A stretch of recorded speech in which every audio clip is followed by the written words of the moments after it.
सरकार ਦੇ ਲਈ ਸਭ ਤੋਂ ਵੱਡੀ ਮੁਸ਼ਕਲ ਇਹੀ ਬਣੀ ਹੋਈ ਹੈ ਕਿ ਜਿਹੜਾ ਇਹ ਮੋਰਚਾ ਹੈ ਹੁਣ ਤੱਕ ਸ਼ਾਂਤਮਈ ਚੱਲ ਰਿਹਾ ਹੈ। ਜਿਹੜੇ ਸ਼ਾਂਤਮਈ ਤਰੀਕੇ ਦੇ ਨਾਲ ਸਾਡੇ ਗੁਰੂ ਸਾਹਿਬਾਨ ਨੇ ਸਾਨੂੰ ਸੰਦੇਸ਼ ਦਿੱਤਾ ਕਿ ਜ਼ਬਰ ਕਰਨਾ ਪਾਪ ਹੈ ਤੇ ਜ਼ੁਲਮ ਸਹਿਣਾ ਉਸ ਤੋਂ ਵੀ ਵੱਡਾ ਪਾਪ ਹੈ। ਇਹ ਇੱਕ ਇੰਨੇ ਉਸ ਜ਼ਬਰ ਦਾ ਮੁਕਾਬਲਾ ਕਰ ਰਿਹਾ ਹੈ। ਤੁਸੀਂ ਦੇਖੋ ਭਾਵੇਂ ਸਰਕਾਰ ਅੱਜ ਜਿੰਨੀਆਂ ਮਰਜ਼ੀ ਬੰਦਸ਼ਾਂ ਲਾ ਚੁੱਕੀ ਹੈ, ਲੇਕਿਨ ਕਿਸਾਨ ਜਿਹੜੇ ਆ ਇਕੱਲੇ ਯੂਪੀ ਤੋਂ ਹੀ ਨਹੀਂ, ਪੰਜਾਬ ਤੋਂ ਹੀ ਨਹੀਂ, ਰਾਜਸਥਾਨ ਤੋਂ ਹੀ ਨਹੀਂ, ਅਲੱਗ-ਅਲੱਗ ਸਟੇਟਾਂ ਤੋਂ ਜਿੰਨੇ ਵੀ ਭਾਰਤ ਦਾ ਨਕਸ਼ਾ ਦੇਖੋ, ਹਰ ਉਸ ਸਟੇਟ ਤੋਂ ਜਿੱਥੇ ਕਿਸਾਨ ਕੋਈ ਫਸਲ ਉਗਾਉਂਦਾ ਉੱਥੋਂ ਅੱਜ ਇੱਧਰ ਨੂੰ ਦਿੱਲੀ ਨੂੰ ਚੱਲਿਆ ਹੋਇਆ। ਇਹ ਬਾਰ-ਬਾਰ ਕੇਂਦਰ ਸਰਕਾਰ ਅੜਚਨ ਕਿਉਂ ਪੈਦਾ ਕਰ ਰਹੀ ਹੈ ਕਿ ਉਹ ਚਾਹੁੰਦੀ ਨਹੀਂ ਕਿ ਕਿਸਾਨ ਇਕੱਠੇ ਹੋਣ, ਇੱਕ ਹੋਣ। ਜਿੰਨੇ ਮਰਜ਼ੀ ਅੜਿੱਕੇ ਡਾਲਣ, ਲੇਕਿਨ ਪੈਰਾਮਿਲਟਰੀ ਫੋਰਸ, ਆਰਮੀ ਤੇ ਪੁਲਿਸ ਚਾਹੇ ਕਿਸੇ ਵੀ ਸਟੇਟ ਦੀ ਹੋਵੇ, ਉਹ ਕਿਸਾਨਾਂ ਦੇ ਹੀ ਪੁੱਤ ਧੀਆਂ ਨੇ। ਇੱਥੇ ਜਿਹੜੇ ਵੱਡੇ ਵੱਡੇ ਇੰਡਸਟਰੀਲਿਸਟ ਨੇ, ਜਿਹੜੇ ਕਾਰਪੋਰੇਟ ਘਰਾਣੇ, ਅਡਾਨੀ, ਅੰਬਾਨੀ, ਉਹਨਾਂ ਦੇ ਬੱਚੇ ਕਦੀ ਨਹੀਂ ਸਰਹੱਦ ਦੇ ਉੱਤੇ ਲੜੇ। ਪਰ ਇੱਕ ਬੀਜੇਪੀ ਆਗੂ ਦੀ ਮੈਂ ਇੰਟਰਵਿਊ ਸੁਣ ਰਿਹਾ ਸੀ, ਉਹ ਕਹਿ ਰਹੇ ਸੀ ਕਿ ਕਿਸਾਨ ਜਿਹੜੇ ਕਿਸਾਨਾਂ ਦੀ ਜਾਨ ਗਈ ਹੈ ਉਹ ਕਿਸਾਨਾਂ ਦੇ ਕਰਕੇ ਹੀ ਗਈ ਹੈ। ਇਹ ਤਾਂ ਇਨਵੈਸਟੀਗੇਸ਼ਨ ਹੋਣੀ ਚਾਹੀਦੀ ਹੈ ਕਿ ਕਿੰਨਾ ਕਰਕੇ ਗਈ ਹੈ।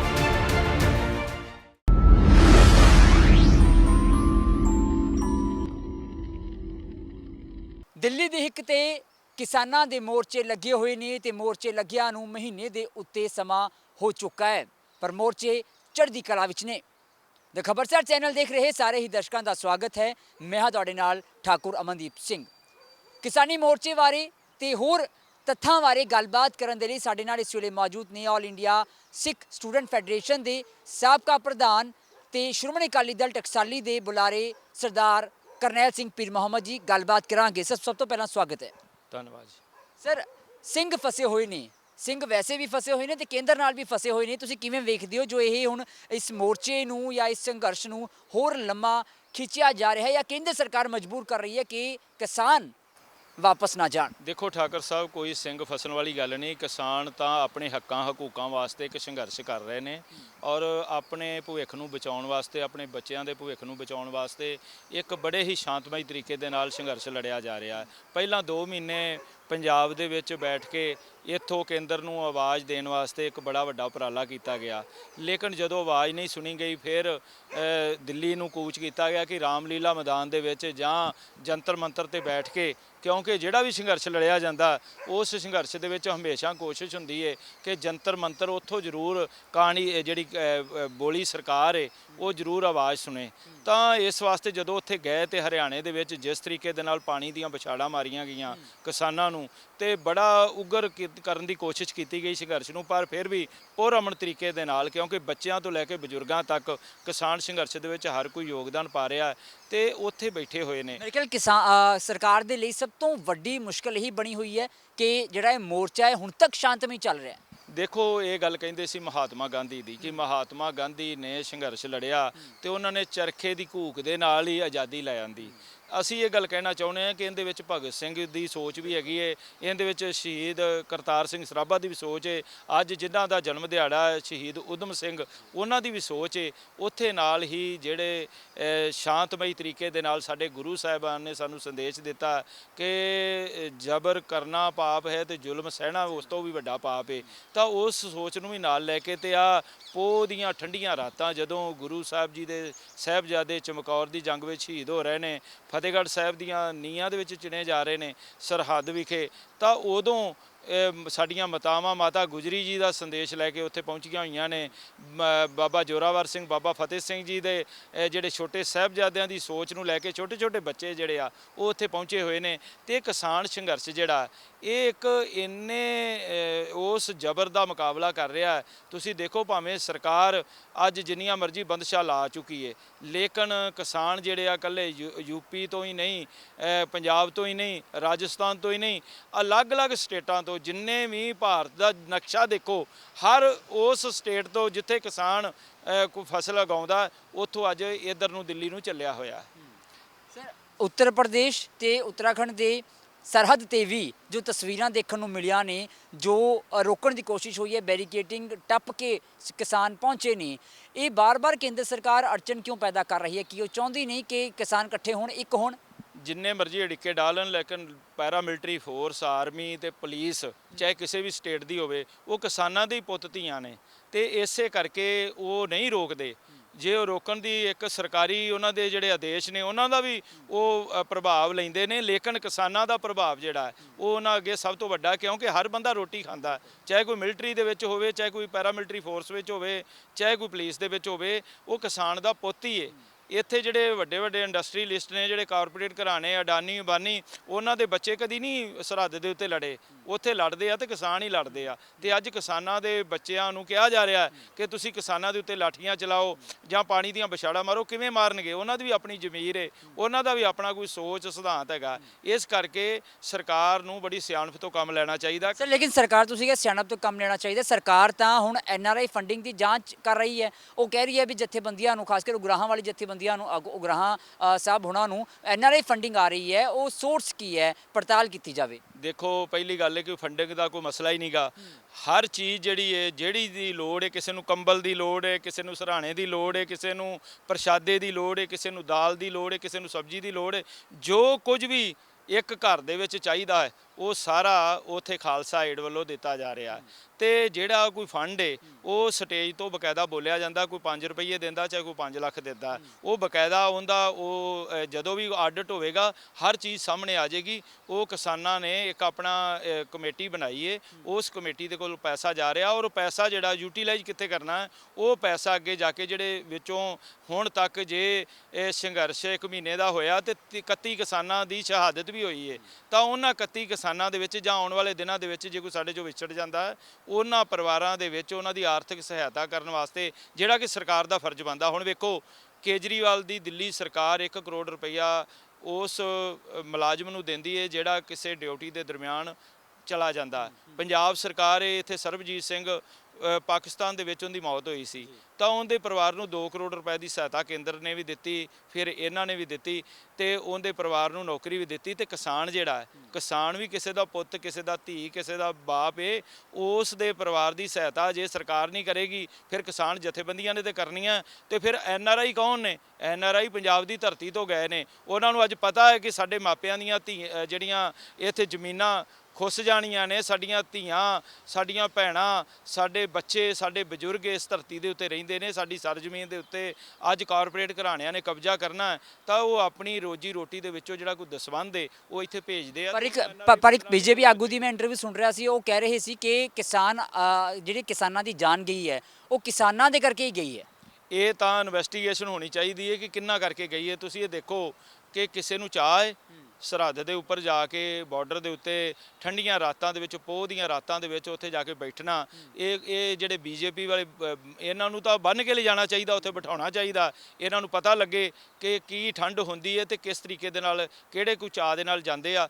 ਇਹਨਾਂ ਦੀ ਇਨਵੈਸਟੀਗੇਸ਼ਨ ਜਿਹੜੀ ਹੋਣੀ ਚਾਹੀਦੀ ਹੈ ਤੇ ਮੁਕੱਦਮਾ ਸਰਕਾਰ ਦੇ ਉੱਤੇ ਹੀ ਦਰਜ ਹੋਣਾ ਚਾਹੀਦਾ, ਉਹਨਾਂ ਪੋਲਿਟਿਕਸ ਕਰਨ ਵਾਲੇ ਲੋਕਾਂ ਦੇ ਉੱਤੇ ਦਰਜ ਹੋਣਾ ਚਾਹੀਦਾ ਜਿਨ੍ਹਾਂ ਦੇ ਕਰਕੇ ਇਹ ਸਮੱਸਿਆ ਆਈ ਹੈ, ਜਿਨ੍ਹਾਂ ਕਰਕੇ ਕਿਸਾਨ ਸੰਘਰਸ਼ ਲੜ ਰਹੇ। ਤੁਸੀਂ ਕਿਹਾ ਜਾਂਚ ਹੋਣੀ ਚਾਹੀਦੀ ਹੈ ਇਹਨਾਂ ਦੀ ਵੀ, ਲੇਕਿਨ ਜਾਂਚ ਤਾਂ ਖਾਲਸਾ ਏਡ ਵਾਲਿਆਂ ਦੀ ਮੇਰੇ ਖਿਆਲ ਖੋਲ ਕੇ ਬੈਠੇ ਨੇ। ਦੇਖੋ, ਜਿੰਨੀ ਮਰਜ਼ੀ ਕਰ ਲੈਣ, ਖਾਲਸਾ ਏਡ ਦੇ ਜਿੰਨੇ ਵੀ ਕੰਮ ਨੇ ਉਹ ਤੁਸੀਂ ਦੇਖੋ, ਇਹ ਪਹਿਲਾਂ ਸਰਕਾਰਾਂ ਨਹੀਂ ਕਹਿੰਦੀਆਂ ਰਹੀਆਂ। ਜਦੋਂ ਹੜ੍ਹਾਂ ਦੇ ਦਰਮਿਆਨ ਜਿਹੜੇ ਕੰਮ ਸਰਕਾਰ ਨੇ ਕਰਨੇ ਸੀ ਉਹ ਖਾਲਸਾ ਏਡ ਕਰਦੀ ਸੀ। ਔਰ ਪੱਛਮੀ ਬੰਗਾਲ ਦੇ ਵਿੱਚ ਜਾ ਕੇ, ਜਾਂ ਅਲੱਗ-ਅਲੱਗ ਰਾਜਾਂ ਦੇ ਵਿੱਚ, ਕੇਰਲਾ ਦੇ ਵਿੱਚ ਜਾ ਕੇ, ਜਾਂ ਜੰਮੂ ਕਸ਼ਮੀਰ ਦੇ ਵਿੱਚ, ਉਦੋਂ ਸਰਕਾਰ ਨੇ ਨਹੀਂ ਕਿਹਾ। ਉਦੋਂ ਤਾਂ ਕਹਿੰਦੇ ਸੀ ਸਭ ਤੋਂ ਵਧੀਆ ਕੰਮ ਕਰਦੇ ਆ। ਵੱਖ-ਵੱਖ ਸਰਕਾਰਾਂ ਨੇ ਉਹਨਾਂ ਨੂੰ ਬੁਲਾ ਕੇ ਸਨਮਾਨਿਤ ਵੀ ਕੀਤਾ, ਪੰਜਾਬ ਸਰਕਾਰ ਨੇ ਵੀ ਕੀਤਾ, ਕੇਂਦਰ ਸਰਕਾਰ ਦੇ ਮੰਤਰੀ ਉਹਨਾਂ ਦੀ ਪ੍ਰਸ਼ੰਸਾ ਕਰਦੇ ਨਜ਼ਰ ਆਏ। ਤੇ ਅੱਜ ਇਹਨਾਂ ਨੂੰ ਉਹ ਵਿਦੇਸ਼ੀ ਲੱਗਣ ਲੱਗ ਪਿਆ। ਉਹ ਸਾਡੀ ਧਰਤੀ ਤੋਂ ਹੀ ਗਏ ਲੋਕ ਨੇ ਔਰ ਉੱਥੇ ਆਪਣੀ ਕਿਰਤ ਕਮਾਈ ਦੇ ਵਿੱਚੋਂ ਪੈਸਾ ਦੇ ਰਹੇ ਨੇ। ਉਸ ਪੈਸੇ ਵੱਲ ਧਿਆਨ ਨਾ ਰੱਖ ਕੇ, ਇਹ ਜਿਹੜੀ ਕੁੱਤੇ ਝਾਕ ਕੇ ਉਹਨੂੰ ਪਾਸੇ ਕਰਕੇ, ਇਹਨਾਂ ਨੂੰ ਕਿਸਾਨਾਂ ਦੇ ਮਸਲਿਆਂ ਵੱਲ ਧਿਆਨ ਦੇਣਾ ਚਾਹੀਦਾ। ਇਹ ਦਿਨੋਂ ਦਿਨ ਮਸਲਾ ਜਿਹੜਾ ਲਮਕਦਾ ਨਹੀਂ ਹੋਣਾ ਚਾਹੀਦਾ। ਔਰ ਇਹ ਕੋਈ ਈਗੋ ਦਾ ਮਸਲਾ ਨਹੀਂ ਹੈਗਾ, ਇਹ ਕੋਈ ਕਿਸਾਨਾਂ ਦੇ ਵਿੱਚ ਤੇ ਸਰਕਾਰ ਦੇ ਵਿੱਚ ਕੋਈ ਜਿੱਤ ਹਾਰ ਦੀ ਲੜਾਈ ਨਹੀਂ। ਸਰ ਲੇਕਿਨ ਤੁਹਾਨੂੰ ਲੱਗਦਾ ਵੀ ਸੰਘਰਸ਼ ਦੇ ਵਿੱਚ ਕੁਝ ਅਜਿਹੇ ਲੋਕ ਨੇ ਜੋ ਆਪਣੇ ਨਿੱਜੀ ਹਿੱਤ ਲੈ ਕੇ ਵੀ ਗਏ ਹੋਏ ਨੇ? ਤੁਹਾਡਾ ਆਪਣਾ ਤਜਰਬਾ ਕੀ ਕਹਿੰਦਾ? ਦੇਖੋ, ਕਈ ਬੇਰੁਜ਼ਗਾਰ ਹੈਗੇ ਨੇ ਜਿਨ੍ਹਾਂ ਨੂੰ ਚੰਗਾ ਰੁਜ਼ਗਾਰ ਮਿਲ ਗਿਆ ਕਿ ਉਹਨਾਂ ਦੀ ਪ੍ਰਸਿੱਧੀ ਵੀ ਉਹਨਾਂ ਨੂੰ ਮਿਲਦੀ ਹੈ ਇਸ ਚੀਜ਼ਾਂ ਦੇ ਨਾਲ, ਤੇ ਉਹ ਬੜੀਆਂ ਭੜਕਾਊ ਗੱਲਾਂ ਕਰਨ ਦੀ ਵੀ ਕੋਸ਼ਿਸ਼ ਕਰਦੇ। ਪਰ ਕਿਸਾਨ ਜਥੇਬੰਦੀਆਂ ਦੇ ਜਿਹੜੇ ਆਗੂ ਨੇ, ਜਿਨ੍ਹਾਂ ਦੇ ਹੱਥ ਮੋਰਚੇ ਦੀ ਵਾਗਡੋਰ ਹੈ, ਉਹ ਹਮੇਸ਼ਾ ਸਟੇਜ ਤੋਂ ਅਪੀਲ ਹੀ ਕਰਦੇ। ਕਦੀ ਸਾਨੂੰ ਦੇਖਿਆ ਅਸੀਂ ਉੱਥੇ ਜਾ ਕੇ ਕੋਈ ਇਸ ਤਰ੍ਹਾਂ ਦੀ ਗੱਲ ਕੀਤੀ ਹੋਵੇ ਜਾਂ ਬੋਲੇ ਹੋਏ ਜਾਂ ਕੋਈ ਇਸ ਦਾ ਭਾਸ਼ਣ। ਅਸੀਂ ਇਹ ਗੱਲ ਕਹਿ ਰਹੇ ਹਾਂ ਕਿ ਕਿਸਾਨਾਂ ਦਾ ਸੰਘਰਸ਼ ਪੁਰਅਮਨ ਢੰਗ ਦੇ ਨਾਲ ਇਹ ਜਿੱਤਣਾ ਹੈ, ਔਰ ਇਸ ਦੇ ਵਿੱਚ ਸਰਕਾਰ ਨੂੰ ਡਿਫੀਟ ਨਹੀਂ, ਇਹ ਇੱਕ ਜਿਹੜੀ ਉਹਨਾਂ ਕੋਲ ਗਲਤੀ ਹੋਈ ਹੈ ਉਹਨਾਂ ਨੂੰ ਉਸ ਦਾ ਅਹਿਸਾਸ ਕਰਾਉਣਾ। ਅਸੀਂ ਕੋਈ ਸਰਕਾਰ ਨੂੰ ਹਰਾਉਣਾ ਨਹੀਂ ਚਾਹੁੰਦੇ।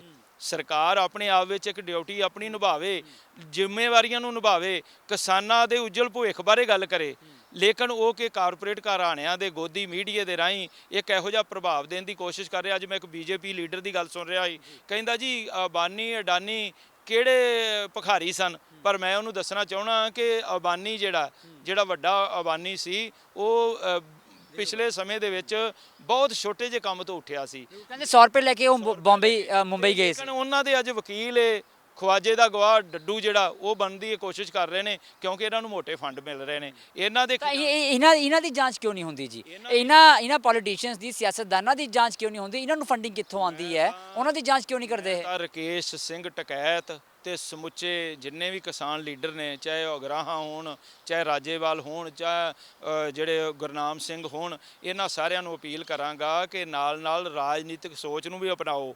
ਰਾਜਨੀਤਿਕ ਸੋਚ ਰਾਹੀਂ ਪੂਰੇ ਦੇਸ਼ ਦੇ ਵਿੱਚ ਜੈ ਪ੍ਰਕਾਸ਼ ਨਾਰਾਇਣ ਵਾਲਾ ਜਿਹੜਾ ਅੰਦੋਲਨ, ਉਹਦੇ ਤੋਂ ਕੋਈ ਸਿੱਖਿਆ ਲੈ ਕੇ ਆਉਣ ਵਾਲੇ ਸਮੇਂ ਦੇ ਵਿੱਚ ਆਪਣੀ ਇੱਕ ਸਰਕਾਰ ਮਜ਼ਬੂਤ ਬਣਾਉਣੀ ਚਾਹੀਦੀ। ਕੇਂਦਰ ਦੇ ਤੁਸੀਂ ਬੜੀ ਵੱਡੀ ਗੱਲ ਕਹਿ ਰਹੇ ਹੋ। ਤੁਸੀਂ ਖੁਦ ਸ਼੍ਰੋਮਣੀ ਅਕਾਲੀ ਦਲ ਟਕਸਾਲੀ ਦੇ ਨਾਲ ਜੁੜੇ ਹੋਏ ਹੋ, ਉਹਨਾਂ ਦੇ ਬੁਲਾ ਰਹੇ ਹੋ, ਤੇ ਤੁਸੀਂ ਕਿਸਾਨਾਂ ਨੂੰ ਕਹਿ ਰਹੇ ਹੋ ਕਿ ਤੁਸੀਂ ਆਪਣਾ ਸਿਆਸੀ ਵਿੰਗ ਬਣਾਓ। ਅਸੀਂ ਕਿਸਾਨ ਪਹਿਲਾਂ ਤੇ ਬਾਕੀ ਗੱਲਾਂ ਬਾਅਦ ਦੇ ਵਿੱਚ। ਸਾਡੇ ਪ੍ਰਧਾਨ ਜਥੇਦਾਰ ਰਣਜੀਤ ਸਿੰਘ ਬ੍ਰਹਮਪੁਰਾ ਖੁਦ ਕਿਸਾਨ ਨੇ, ਔਰ ਉਹਨਾਂ ਨੇ ਇਹ ਗੱਲ ਕਹੀ ਹੈ ਕਿ ਆਪਾਂ ਕਿਸਾਨਾਂ ਦੀ ਹੱਕ ਸੱਚ ਤੇ ਨਿਆਂ ਦੀ ਲੜਾਈ ਦੇ ਵਿੱਚ ਅੱਗੇ ਹੋ ਕੇ ਨਹੀਂ, ਪਿੱਛੇ ਲੱਗ ਕੇ ਇਸ ਸੰਘਰਸ਼ ਦੇ ਵਿੱਚ ਯੋਗਦਾਨ ਪਾਉਣਾ, ਉਹ ਪਾ ਰਹੇ ਹਾਂ।